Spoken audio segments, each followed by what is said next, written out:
back on Sunday nights, and it's a little bit harder than I thought it was going to be trying to get RJ to go to sleep. He may be sleeping right now. I honestly have no idea. He's in his room watching TV at the laundry. I took laundry home from camp. It took a little bit longer than expected. Anyways, hope everyone's having a good weekend.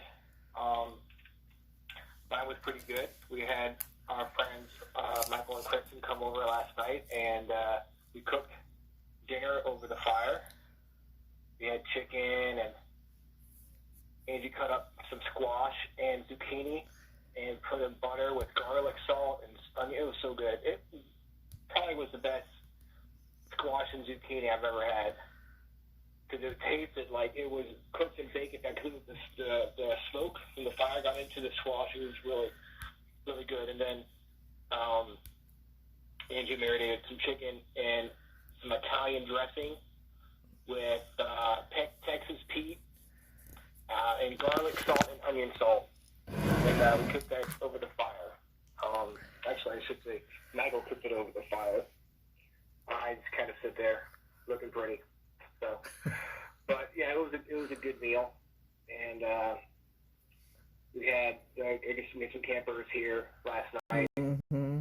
Who stayed, because most of the time campers go home on Saturday, but we had a group stay for an extra week. So we had a movie night for them up at the camping. We made popcorn and. Y'all, I'm helping Ryan co-host his show with Holly Mullins tonight, so that's the extent of my I'm on mute. Besides, doing laundry. Angie married out to here. Can y'all hear that okay? Can you hear Ryan okay? We have a very special guest, or two special guests, actually. One is a host and one is a guest. I've got the host of Vibe Time with Jerry, the Jerry Pritchard Reyes, or GPR, as her friends call her. I don't know if anyone calls her that, but maybe we should start calling her GPR from now on. Oh, She's going to help me wow. out tonight, in case RJ doesn't want to stay in bed. So I'm going to go ahead and add her to the show here. Unmuted. Hello. What's up, GPR? How are you? Good. That's my new name, GPR. That works. GPR. That's what Michael called you up the other day. Oh my gosh. GPR. Oh my gosh. So it went from Pritch. I'm like, oh, yeah. Yep. So I've got several names. Pritch, Twin, and now GPR. Perfect. GPR. Well, you should have laughed and just begin with an S. That is so funny. GPS. So. Well, I got you on Facebook Live too, so I'm living in on my page. Oh, yeah. Yeah, so we can hear you loud and clear. We're going worldwide tonight. That works for me. On the World Wide Web. That works for me. So I'm excited. I'm excited about this weekend coming up, but I'm sad you're not going to be there. It'll be okay. I know. I'm upset about it too, but can't do nothing about it. Well, I know you're upset or sad that you weren't going to be able to see Holly. Yeah. I was like, you know what? Since we're doing the show on Sunday, and I know Angie can be busy doing her meds, you guys can, we can have you on the show. You can talk to Holly. You may not be able to see her, but at least you'll be able to talk to her. Yeah, she could have brought me. If I was there, she could have brought me some eggs. I'm always asking for them, but she lives too far away. Yeah, I don't know if it'd still be good all the way. I guess they could put them like a cooler or something. Yeah, I guess so. But then I wouldn't. Then I'd have to come to your house to pick them up. Yeah, that's fine. Bring your massage table. I know, right? Yeah. So we've got Holly on the line, so maybe we'll complete this threesome we have going on here. Oh yeah, let's not leave Holly out. Let's bring her on right now. Started.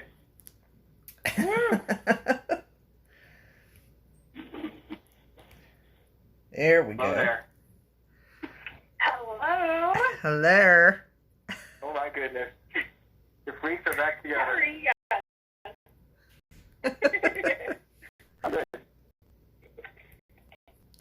How are you doing? I've got great ambience in the background, guys. There's a thunderstorm happening right now, so I promise I'm not playing any creepy music in the background. I'm doing good, Jerry. Thank you. I'm going to miss you and seeing you. I know, I'm going to miss seeing you too. But it'll be okay.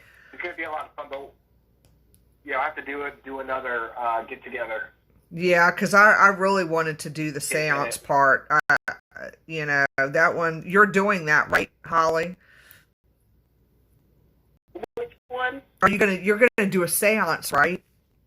Yes, absolutely, yes. Yeah, I loved it. That's why I'm upset, because I have to really miss that, and that sucks. Well, there's always another time and another place. It just wasn't meant for us to be there at the same time. Yeah, true. But I would have liked to be there for that, because it was so, the last one you did that I went to, or the first one that I went to, was just so energetic. Right. Gosh, yeah, it was really cool.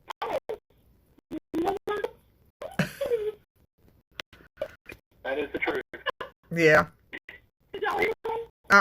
What did we miss? Was it thunder? Was that scary music you're playing? Oh my gosh. Oh, shit.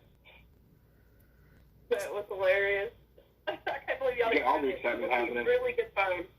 Oh my gosh. Well, hopefully you're okay. It's not too bad. Nah, it's all good. I'm in the holler stuff. Yeah, but I bet you it's pretty when they come up there too. Yeah, it's all good. Yeah. Needed the rain for the garden. Oh, definitely. I think it might rain where I am. It's supposed to rain. It's supposed to rain tonight. I just want it to rain after I get done running my equipment. This evening I'm working on something. What are you working on? I'm working on an intelligent spirit out where I live at, and I'm running equipment and different things to see what it's going to do. It's really cool. Yeah, it is really cool. So I'm going to go back, but here it's getting dark too, and it looks like it wants to rain. So hope it can rain. I just need it to hold off long enough for me to do my experiment. That's all I need it to do. Hang on a second. Let me finish what I'm doing here. Then you can figure it out how you want. I realize I'm looking. I have a people to talk about how you touch shit. Oh, are you kidding me? So, when did you start, first getting into, doing seances, Holly? Let's see, it's just out, oh man, I was doing seances when I was a teenager, but I didn't understand what I was doing, but, knowing what I'm doing comfortably, probably about 5 years ago. Oh, wow. Is it? So, what was your first experience like? For me, my first experience, it was different. I actually just went right into leading seances, which is weird. It's just automatically that's where I was in them, and that tends to happen, I think, a lot with energy workers, but also people who maybe are in the early stages of channeling as well. We've had different experiences with different ones. Sometimes the energy is just not right, and you really know it. Sometimes it's the people in the group that you're with. Right. Sometimes it's the location. Just dependent on it, but they all are so different. Even last year we did have, or the year before we had, wasn't it last year, Lord? Wasn't it last year, the one that we did? Or was it the year before? It was last year. Was it last year? Gosh, I can't remember. I just know it was really good. I know it was really good. I really enjoyed it. I have a different perspective on them now because, you know, when you watch like movies and you see them in there, it's really scary, you know, particularly if you had never done anything like that before. But yours was just not like that at all. So it was. I think because of movies and the stigma behind seances, it gave us a bad reputation. Right. I can sit here and tell you, looking back on my teenage self, which I didn't do it that often, I didn't know what I was even doing.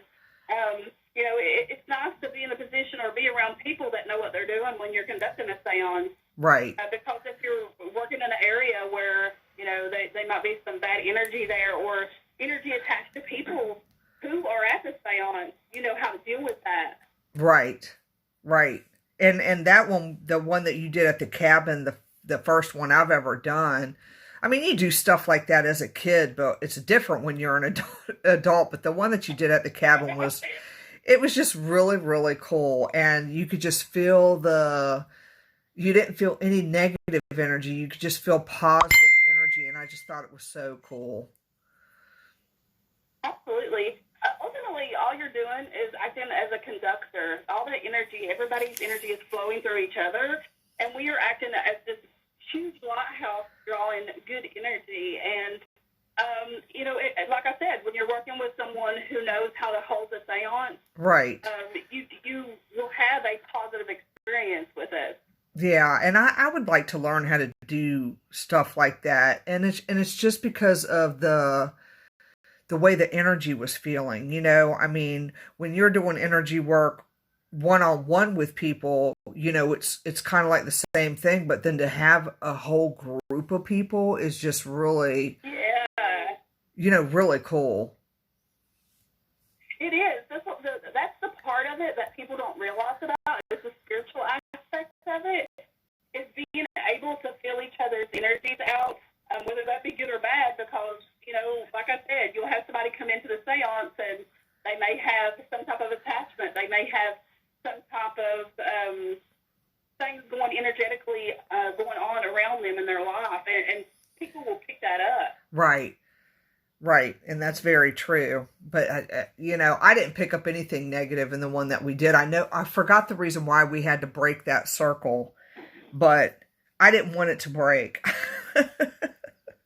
I believe you were probably part of the circle where Spirit came to me and I got a message that someone needed help in the rancher. Is that when that happened? I think so, because we had to break it. Yeah. Yeah, but it was really cool. I had ran over there for me because it was killing me. Because you know as well as I do, Jerry, working with the energy, when you sense someone in need energetically, you want to run right toward them. Right. That's right. You don't want to leave anybody like in that situation at all.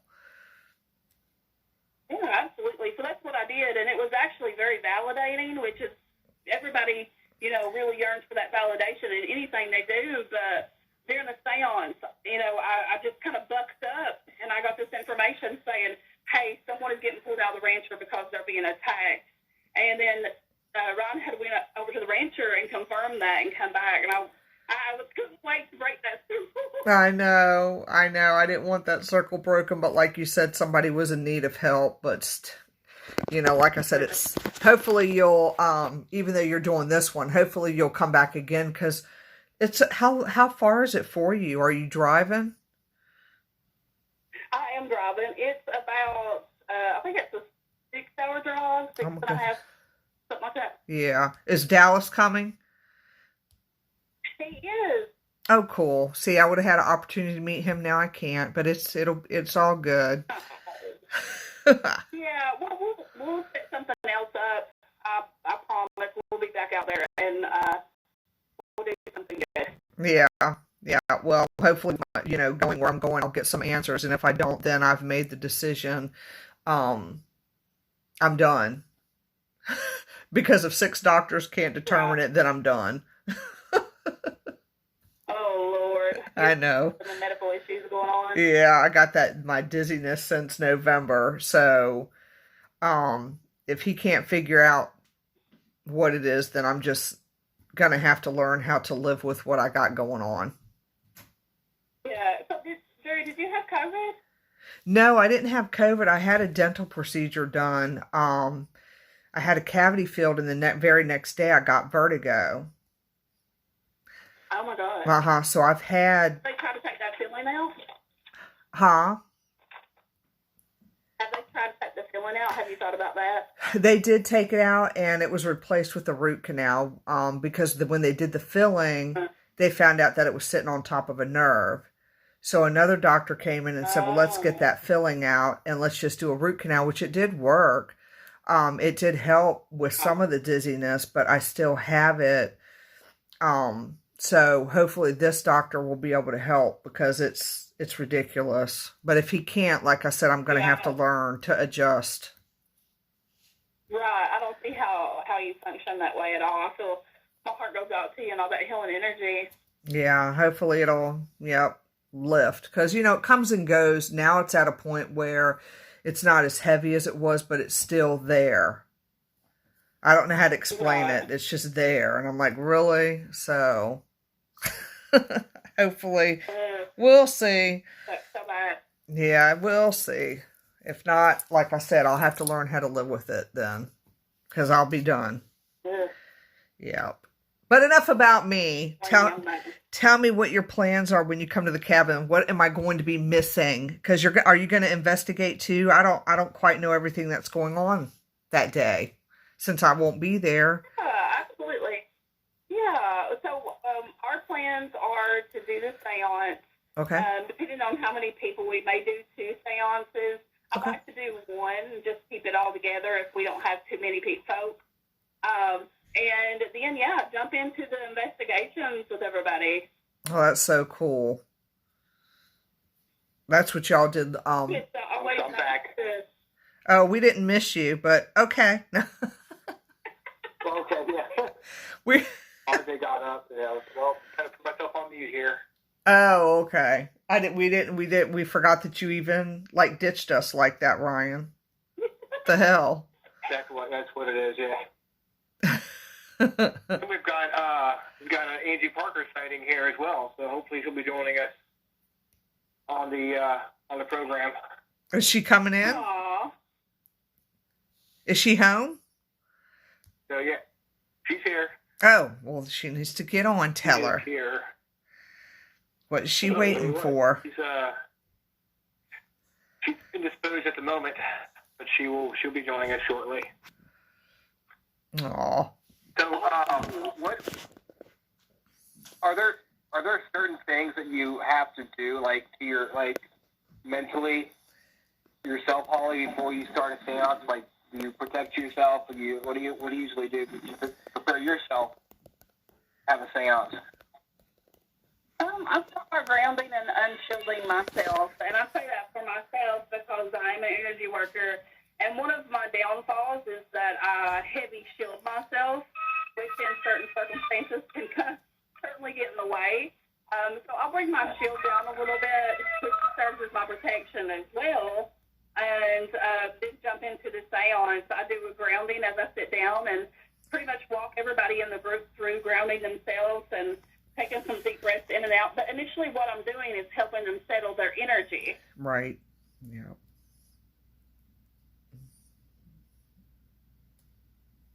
Yeah, I kind of remember that when we got into that seance, everybody had to be nice and relaxed. I do remember that. Absolutely, yeah, because it puts you in that state, that meditative state.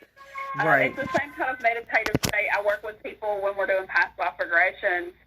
Even when you're doing energy work, this area is, you put them in that meditative state just by kind of pushing your aura out and helping them to relax.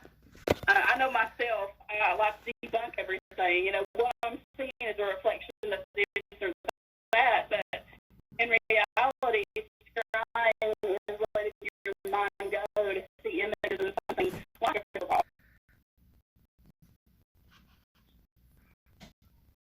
Well, for some reason, I don't know why, but I'll hear double. I don't know why. There's a lot playing in the background too. Just watching it. I've got Facebook Live going in the background, but I normally do it that way though. Wonder why it's called creating an echo. I took the show off of my laptop. I X'd out of that completely. Let me see something. Could it be that I got you on speakerphone? Does that sound better now?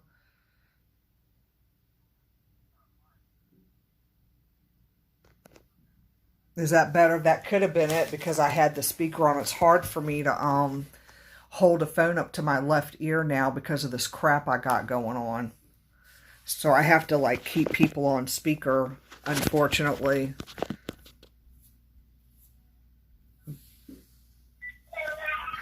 Let me see. Because RJ should be sleeping, so it's not. Yeah. Going to having a toddler.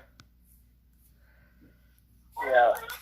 Well, Boy, that's what it is. Yeah, just keep calling that. That's why I'll keep calling it that choice.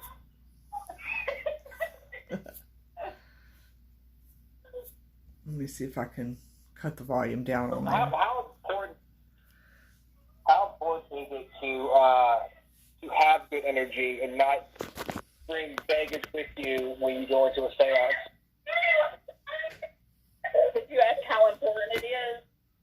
To not bring baggage with you when you go to a seance. Yeah, it's very important. You know, a lot of people get offended because we can't stand people before they come in to a location or to a seance. It just happens. We don't know that person will feel the energy. Sometimes when people are not aware that they're putting that energy off, they're not aware of their own baggage. So it's hard to kind of just pick on somebody and say, hey, could you sit out the seance because your baggage is a little heavy? You know? Not everybody is receptive to that. You know, it's very hard, but it is very important because you never know what's going to happen during a seance when you're working with different energies and entities.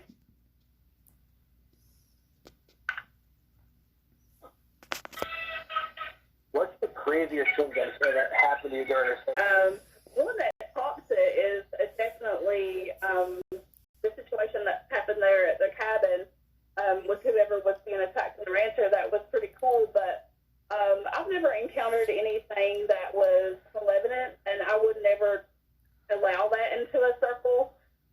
So it would never be an issue. I know with my seances or anybody, again, who know how to properly conduct a seance.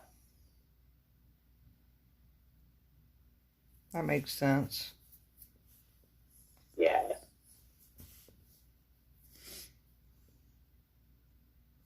Ryan, you there? Yeah, I'm here. RJ bit his tongue, so I was just, he was upset, so I was trying to figure out what was going on with him. That's the worst feeling. Okay. That's the worst feeling when you bite your tongue. Come through. Yeah, it's terrible, especially when you I guess you're never expecting it to happen. Right. But, you know, when you bite your mouth too, that sucks too. Or your lip, either one. Biting anything that's not food sucks.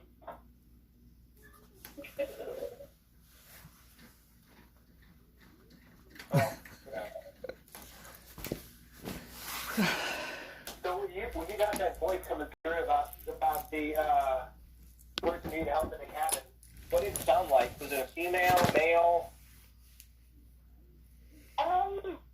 You know what? I don't recall it being a certain sex. It's just a message that was received by me. I don't remember a male if there was. I don't particularly remember going to male or female. It was just a telepathic message that kind of was just imprinted inside of me and through a vision, through a feeling.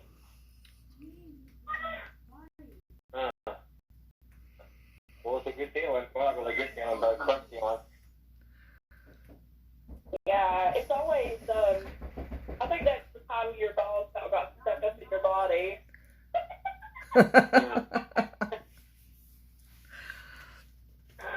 Maybe that happens.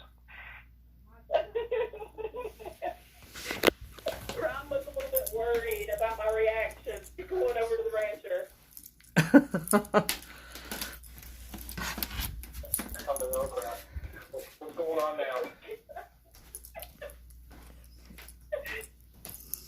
That's funny. Because I know what happens over there, and I know what has happened to people over there. So I'm like, oh shit. Yeah. Never fails. I don't even know all the stories, and it's funny because Friday night we all got together just for a private get together, and we had a couple of drinks and everything, and that's when I turned into damn Holly Caputo, is what Dallas told me. And a couple of drinks. Took me over to the rancher. He took me over to the rancher and walked me through to certain parts of the house, and I was like, he took me to the kitchen, I was like, I'm not really feeling much here. So he took me to the bedroom where Lisa was murdered and raped. And at that time, I don't really look up information of these locations, never have, because it's just not my thing. I like to go in blind. And all these feelings started coming in, and I just started kind of reacting how her energy was reacting, and it just spouted out, and I was like, wow, that's just terrible for the girl, because what happened there was, it's definitely imprinted on the location. So I can definitely understand between that and what's going on in the basement, why you guys would be concerned. Mm-hmm. What's been your favorite place to do a seance? Oh my God. Probably the Cambry House. Oh, I do have a story to tell you guys. The Cambry House is located in Nauvoo, Illinois, and we do a lot of stuff there throughout the year. We'll be going back in October, actually. Really small, old house. It's been in the family for a very long time. And so Rebecca, the owner, of course, has it now. And we were doing a seance in the backyard. And on the land, it's associated with Native American burial mounds. For sure, 100%. I know people hear that all the time, but we actually went and visited the mounds. But anyway, we were in seance that night with the public and a bunch of other psychics who were sitting around. Even Dallas was there at that time. And all of a sudden, I start channeling and not realizing I was channeling, and I kept saying, whispering in the woods, whispering in the woods. And then all of a sudden, my friend Cynthia across from me is going, Holly, she's like screaming for me to come and help her. And I'm sitting there going, whisper in the woods, whisper in the woods. I'm like, what in the hell? And that same night, Dallas starts wandering off. We had no clue where he went. Like, he was outside of the light range of where we were because it was pitch dark. And he didn't realize he was walking out in the woods. Like, he was out on the outskirts of the woods. And I was like, what were you doing? He's like, I don't even know how I got here. So lots of energy from that seance. And it was really cool because we had a couple of guests there. And this is a perfect example of the energy that you bring to the seance. That these individuals practice as well. But I noticed from the energy in the seance that we had a couple standing outside of the perimeter line of the lighting of the backyard where we were under a huge tent. And then I quickly realized what they were doing. And so here I go in that protective mode, and it was just like, I can't go on this seance until this energy is cleared. Right. So that's another perfect example of what people bring into a seance, into that room. Mm-hmm.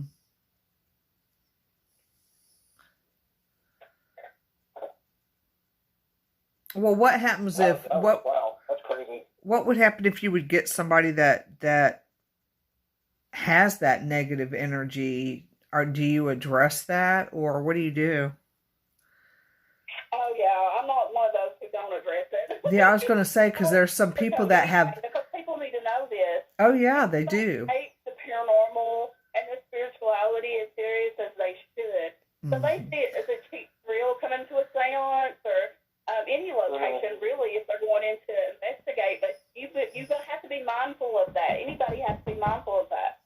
You could be the one who causes the energy fluctuations in the room, whether that be bad, whether that be good. But when you come in with that baggage, well, again, people don't recognize their own baggage, but Right. you can, and that's when I tend to take them aside. If something's happening off in the seance, I'm not going to pinpoint somebody out in front of other people, but I would definitely take someone aside and say, I feel like that you need to, have some clearing done, some energy work, and maybe put them people into touch with someone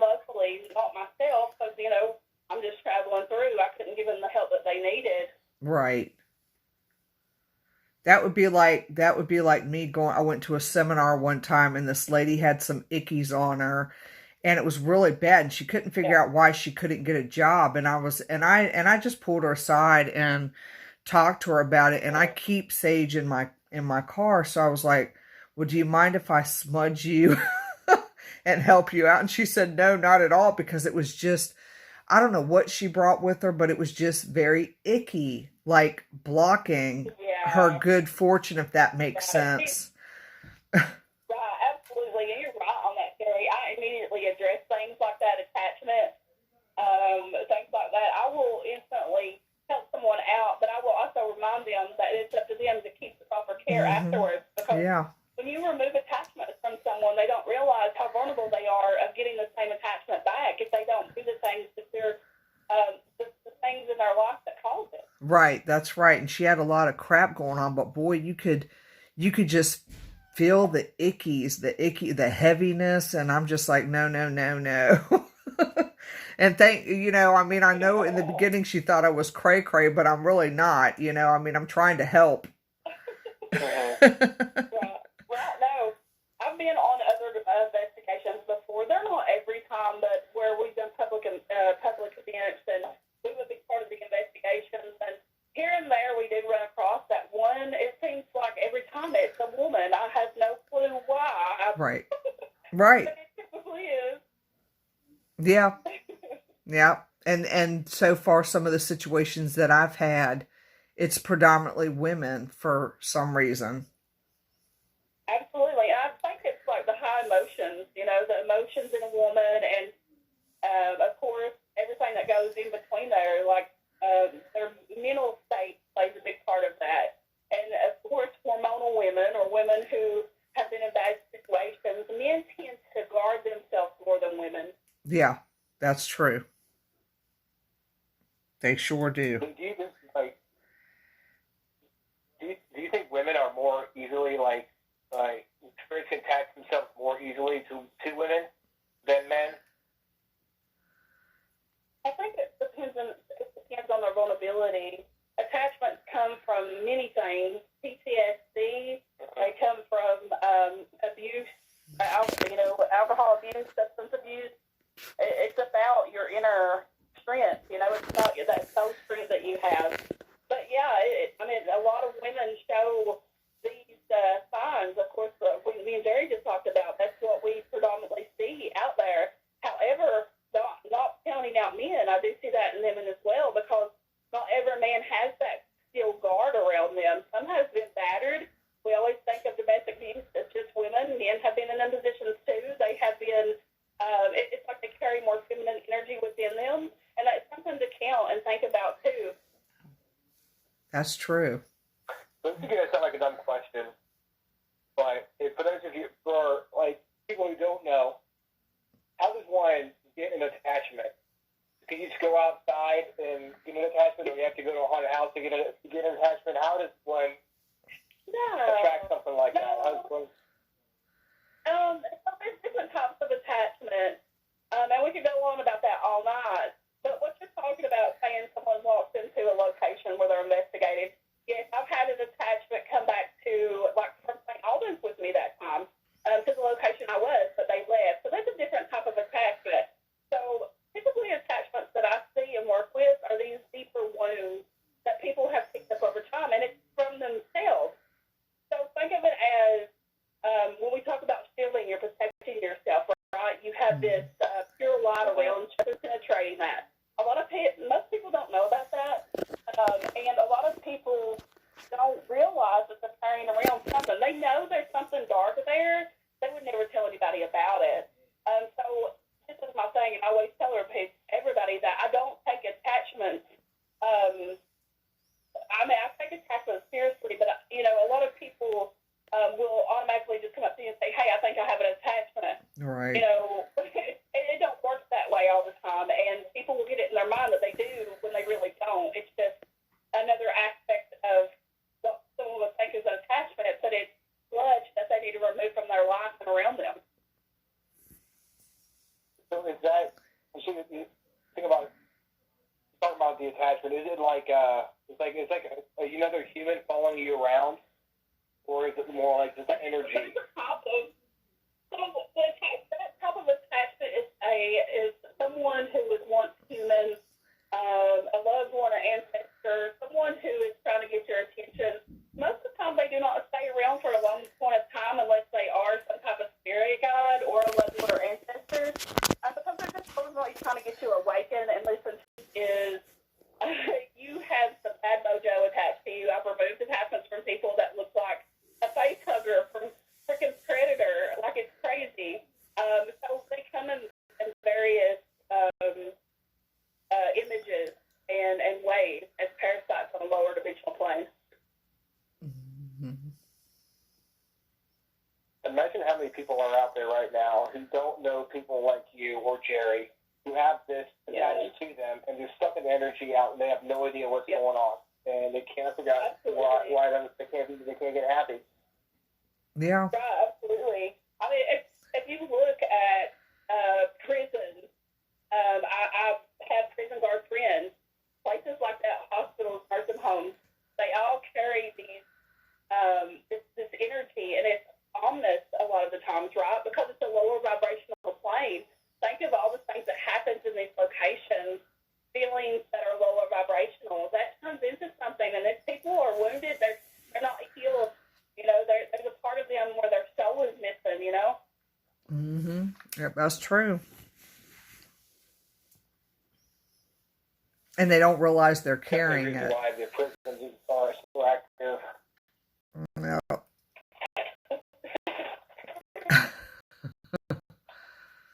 True. Yeah.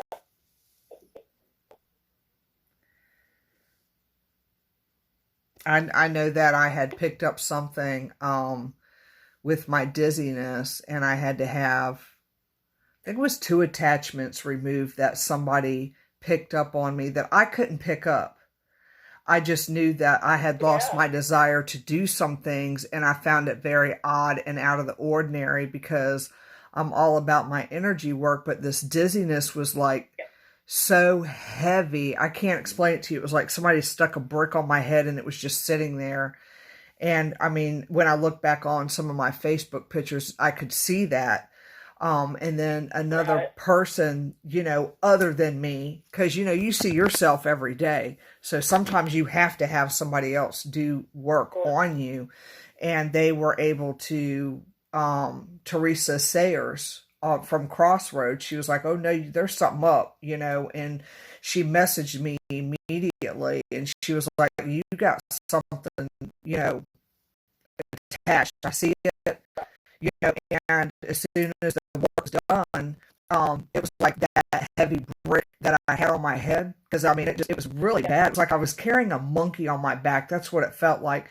After they did that work, it lifted that part of it. I mean, I still have my dizziness, but it wasn't like it was.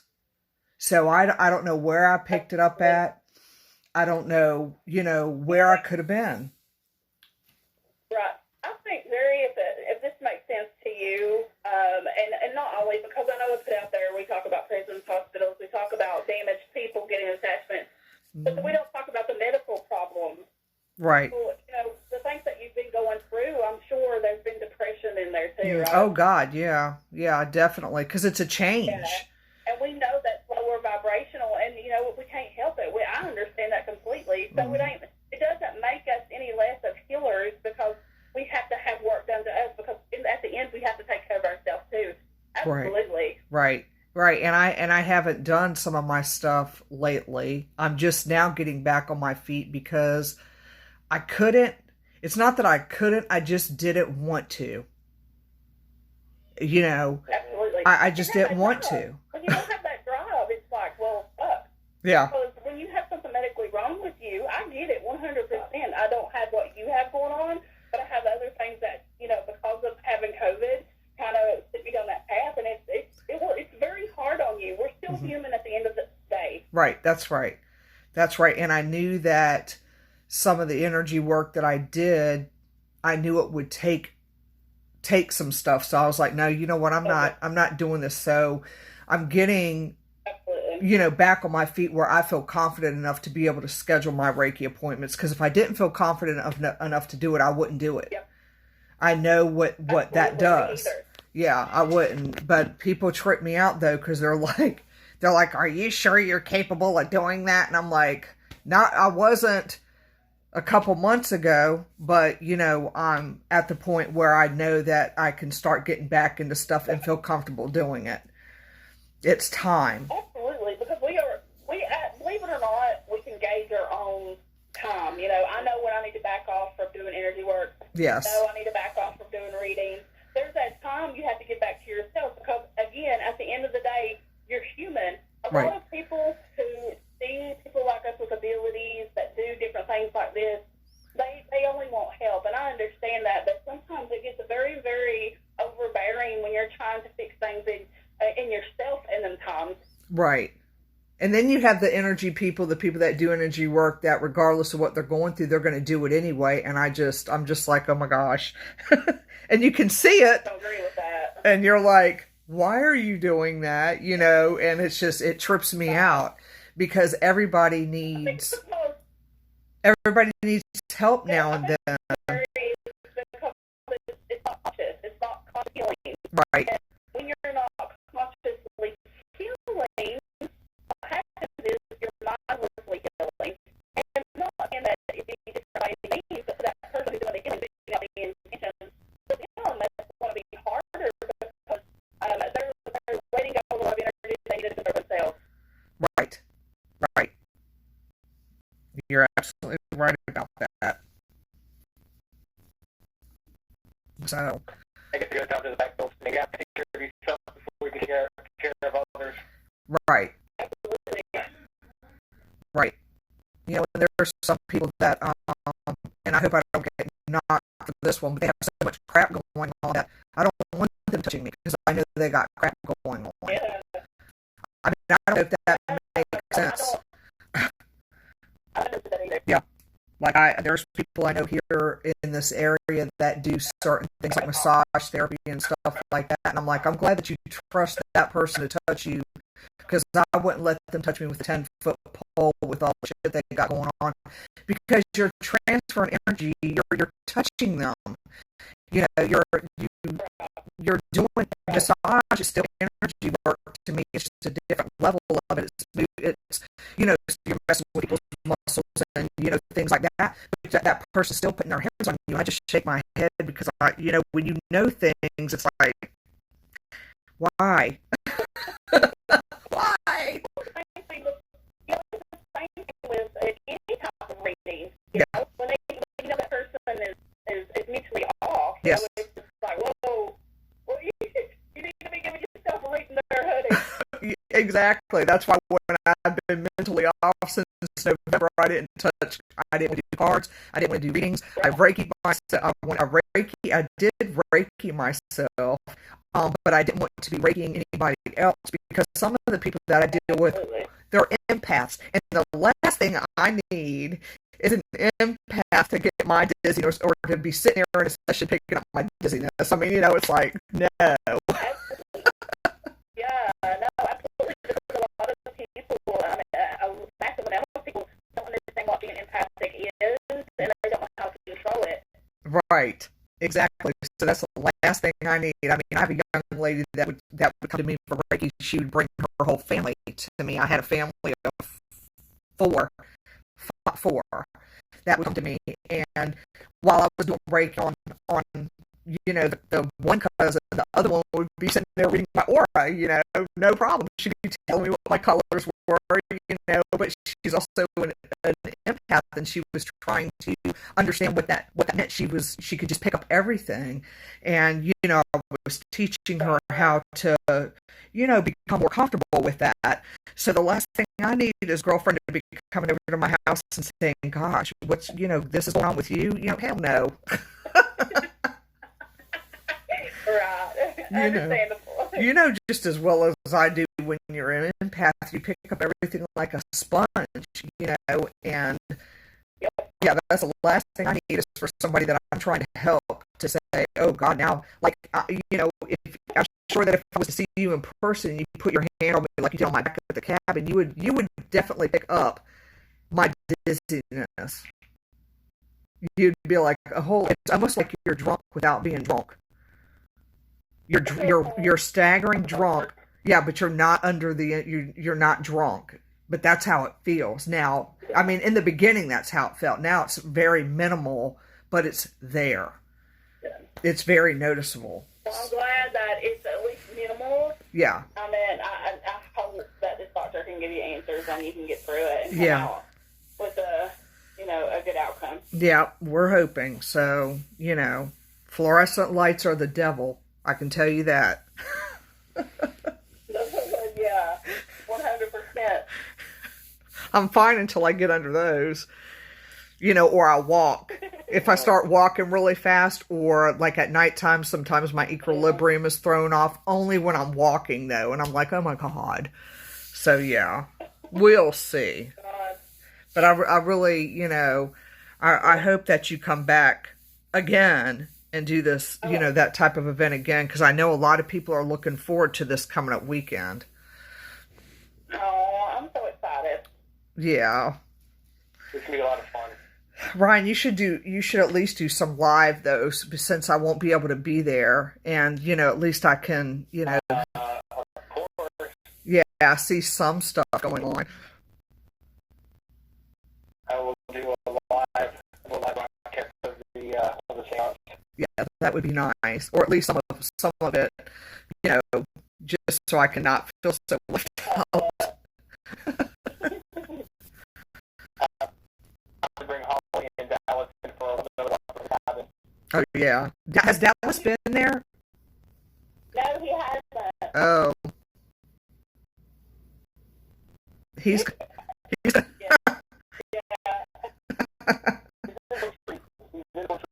yeah, he is in for a real treat. That's going to be cool. We've got that was about typically not being able to come out to the event on Saturday. We're gonna Oh. Oh yeah, that sucks. Yeah, but you'll. Oh, and Holly, when you make coming out, so. Yeah, Holly, make sure when you bring. Are you bringing trinkets? Am I bringing my products and stuff? Is that what you're asking? Yeah, trinkets. I was. I'm not sure. I may still set up here at the CSP. But for now, what I'm doing is I'm opening up my time from 12 to 4 p.m. to do readings personally at the cabin before the event. If anyone's interested, they can make an appointment for me, or they can message Ron, and he get with me on it. But yeah, I'll definitely bring my products if everything works good. Yeah, I think you should take some pictures of trinkets so I can see what you've done. I think I got like a necklace. That was one of the trinkets I bought. Yeah, I got Dallas's bracelets too. Those were nice. You need to bring a couple of those out. Yeah. At least bring some trinkets. Yeah, we definitely will. I know he put a bunch of bracelets and keychains and necklaces made up. We got a few events coming up for the rest of the year. Cool. You know, you can always try something. You know, if not many people show up during the day, you can always just have them set up before the event, and people who are actually coming for the seance, they want to get some stuff too. Yeah, I figured I'd leave it out like I done like earlier before, whatever. Yeah. Like, was my calendar messed up in my head.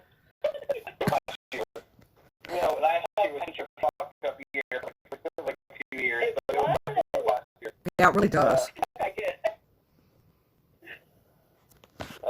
Well, I know Jerry wants to get outside and do her work before it starts pouring down rain out there. Yeah. And so I'm going to go ahead and does anybody else have any more questions or anything else going on? Nope, I just got on my show Tuesday night. I got Denny O'Rourke coming back. so we can finish our discussion with Williamsburg. That's the only thing that I wanted to say real quick, and that'll be at 8 o'clock on Tuesday night. Yes, 5 time with Jerry, 8 o'clock Tuesday nights. Yeah. Right before the freaking awesome show. That's right. We're doing Supernatural News on Tuesday night, so we're excited about that. Yeah, it's one of our favorite shows. Yes, fun with that show, Holly. we sure did. Well, I'm going to miss not being able to see you. I told Holly, I said, I'm going to miss not being able to see you.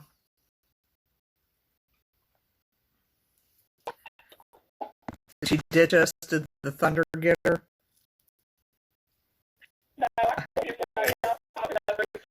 fire you. Yeah, we're people here. If anybody needs to get a hold of me, you can check out intuitivehealerholly.com.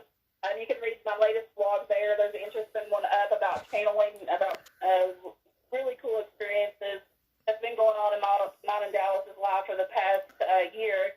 Also, you can reach out on Facebook, Intuitive Healer Holly Mullins, and you can also go over to Behind the Third Eye.